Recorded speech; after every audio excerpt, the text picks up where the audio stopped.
Jerome Corsi. Dr. Corsi, we had Wayne Allen Root on this morning that kind of teed up this national emergency executive order that you've been working on.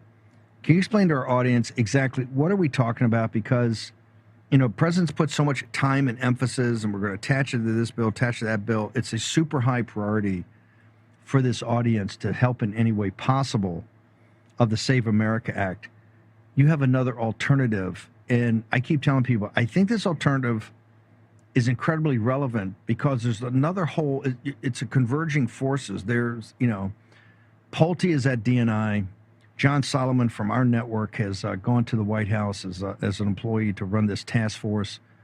My understanding, and it'll be revealed probably next week, that they're unearthing dramatic evidence about foreign interference in the 2020 election. Dr. Corsi, the floor is yours. Can you walk us through this national security emergency executive order that you're talking about? Yes, I've been working on this, Steve, since the second inauguration with Peter Ticktin, Ticktin, who's Donald Trump's personal attorney. Peter and President Trump have known each other since they were about 15 years old. They went to military academy together. And basically, we found overwhelming evidence. It's that our algorithms, the codes in the state board of election databases that permit the creation of millions of false records, modified duplicates that can be then hidden in the database and pulled out in mail-in ballot fraud. It's how the Democrats have been winning elections. So a national security emergency, yes, there's ample evidence of foreign nations have interfered in the 2020 election and subsequently. There's ample evidence of massive, the evidence is actually legion of voter fraud, and it largely stems around the mail-in ballot fraud. You saw it in California with the extended days of counting.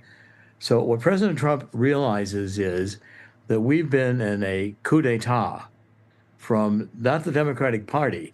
The Democratic Party is dead. This is a Democratic Socialist Party, which is really a party, a revolutionary party. They've gone beyond neo-Marxism and cultural Maoism and anarchy. Now they actually want to destroy the country, and they're out there openly embracing anti-Semitism, embracing our enemies in the radical Islamic terrorist world, and crazy ideas of changing the sex of children so children who not reach the age of puberty get sexually mutilated and can never have children themselves. I mean, the ideas are incredible. But what Donald Trump knows is that if he does not change the rules with an executive emergency order, that we will have only citizens voting, voter ID required, paper balloting, mail-in ballots eliminated from this overall general mail-in ballot back to the absentee ballot system, and no computers used to count the votes. If the Democrats don't care any longer, the Democratic Socialists, they'll lie, they'll cheat, they'll steal. They intend to steal the election.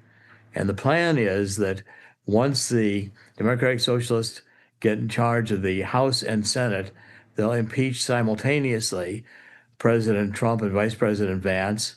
They'll remove them from office in the Senate.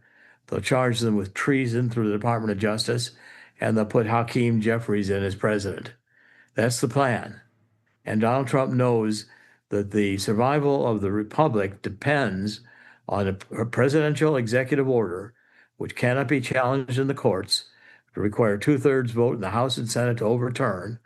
If Donald Trump needed to, he can bring in the National Guard, as he had to do in Washington, D.C., to clean the streets, in order to take any state that refuses to cooperate and make sure their elections are held according to these rules. And that we've been working on. I've been working on that for 2 years. And it's the only solution possible here. Otherwise, this will be the last election we may ever have.